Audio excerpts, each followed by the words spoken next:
Hello, magandang umaga, tanghali, hapon, gabi sa zodiac sign na Virgo.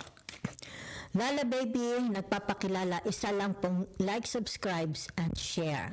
So, bibigyan ko kayo ng monthly general forecast reading.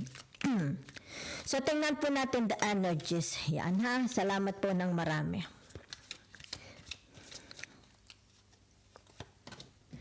So, narito ang tinatawag na the lovers. Sandali lang po at tatakpan natin, ha? Okay. It's like you are already taken up, di ba? Yaan. So, nakikita dito, hindi na naman kayo naghahanap dahil meron na kayong meron na kayong commitment. Okay? So, that's the first energy I see. So, narito ang tinatawag na the Knight of Swords. Yan ha. Okay, sandalit itatakip ko dito. Yan. The Knight of Swords. So, there is an action, communication. Diba? So, titingnan natin ha. Sandali.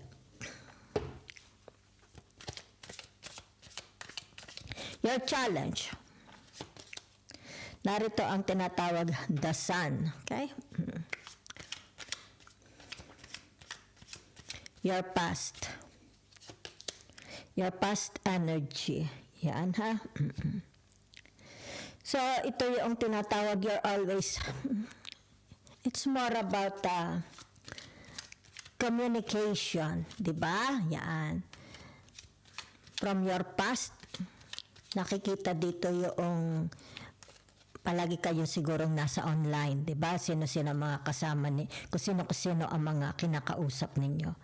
Pero present, ibig sabihin nito, meron na lang kayong nililimitahan sa buhay ninyo. Okay? Yan. It's like from the past, marami kayong kausap, be it friends, your family, co-workers, pero ngayon, nililimitahan na lang ninyo ang kinakausap ninyo. Okay? Hindi na kagaya noong the past. So, let's see your future. Yan ha. In the future, merong nagbabadya na kasayahan, success. Diba? Kasi ito yung the Three of Cups. Yan ha. So, maaring may kinalaman ito sa success ng kapartner nyo. Diba? Or success between you and them. Diba? May tagumpay. So, let's see ano ang mga nangyayari na hindi ka aware. Yan ha. So, meron ditong tinatawag na, okay? Dahil ito the Ten of Wands. Yan ha. It's tinatawag hindi kayo aware. Yan ha. The Ten of Wands is more on tao na siya lang, okay? Siya lang ang nag-effort, siya lang ang gumagawa. Siya lang, it's like dala-dala niya ang mundo. Diba? Yan. So, nakikita dito yung tinatawag the Ace of Cups. Yan ha, maaring mag-isa lang siya. Okay? So, ibig sabihin nito, kailangan niya ng kapartner. Diba? Someone na makakatulong sa kanya. Okay? Maaring sabihin na natin mga asawa niyo yan, maaring kapamilya mo yan, maaring mga kapatid mo yan, maaring magulang mo yan, 'di ba? Nangangailangan sila, napapagod, 'di ba? Nangangailangan sila na suporta. So let's see the advice. Okay? Yan. So, the advice here is yung tinatawag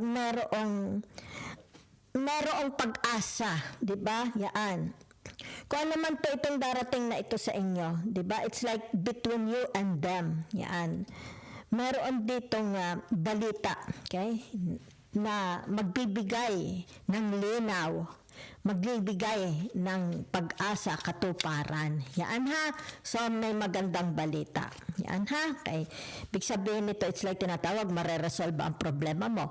Maaring magkakaroon ka ng success, di ba? Maaring people from the past is coming back, di ba? Yan, pwede rin. Mga friends, collegas, di ba? Mga kamag-anak, di ba? Pero nalagyan nyo na ng grenda, di ba? Kasi ito yung future nyo. Nalagyan nyo na ng tinatawag na parang linya. It's like, wag kang tatawid, diyan ka, dito ako, di ba? Yan. So, maaring sabihin na nating umaasa sila, di ba? Yan. Para sabihin na nating pagkikita, pag-uusap. Yan ha. Kasi nakikita naman dito yung tinatawag once upon a time, masaya rin naman. Naging masaya rin naman ang friendship nyo, ang pagsasama nyo. Okay? So, paano kayo naapektuhan ng labas na mundo? Diba? Yan. So, ibig sabihin nito, yung tinatawag na very, very toxic, maaring ang toxic sa inyo is surroundings, environment, at work, family, neighbor, society. Pero hindi ninyo ito binibigyan ng diin, di ba? Hindi nyo pinapansin. It's like, bahala kayo dyan, di ba? O, magdusa kayo dyan. Hindi nyo sila ina-absorb, di ba? Yan. So, nakikita dito. Okay? So, meron din ditong yung tinatawag na it's like, ito yung mga tao, kumbaga, ito yung mga sip-sip, chismoso, di ba? Mga malisyoso. Kasi itong mga taong ito, ha? Yan. Mga malisyoso. Yan, ha? Mga chismoso, walang magawa sa buhay, di ba? Yan. So, palibot kayo. Hindi maaalis yan. Okay? So, ingatan din ninyo ang health ninyo, ha? Kasi kumbaga dito, ibig sabihin huwag mong aabsorbin ang kanilang energy. It can affect your mind, yung status ng mind mo. Even your heart, your emotions, di ba? Yan, pwedeng magkaroon ka ng, sabi natin, chronic illness, di ba? Kagaya ng pananakit ng dibdib, okay? Short breathing, yan, ha? So, iwasan ninyo, okay? It's like ito is mapang-abuso sa klima man, sa environment, surroundings. Yan, ha? So, let's see your hope and fears. Okay? Yan. So, it's about tinatawag dito. Yan. A relationship, di ba? Na tatakot kayong mabuwag. Kasi narito ang tinatawag your energy. It's you and them, di ba? Kung sino itong karelasyon nyo, it's like mayroong commitment. Huwag sanang mabuwag itong commitment na ito. That's your fears. Okay? So, let's see your hopes. Yan, ha? Okay. So, ibig sabihin nito, it's about communication nyo sa isa't isa. Diba? Yan. So, ibig sabihin nito, yung open, it's like mayroong open communication between you and them. Yan, ha? So, whatever is this, may be, sabihin na natin, this is your communication paparating sa kanila, or sabihin na natin, you will receive communication from them paparating sa inyo. Okay? So, kumbaga dito yung tinatawag, it's about your fears na sana, huwag sana magkaroon ng failure. Huwag sana itong tinatawag na maguho, di ba? Because there is a commitment. Kaya narito ang the two of wands to the lovers. Okay, is there opportunities, good opportunities, the outcome? Okay? Yan, meron po, ha? Yan. Ibig sabihin nito, yung tinatawag na, kung ito is papalarin, di ba? Maganda ang resulta, magiging maganda ang outcome. Kung papalarin ka sa buhay mo, kung saan man ito, area sa buhay mo, pag-ibig, trabaho, friendship, pagkakaperahan, di ba?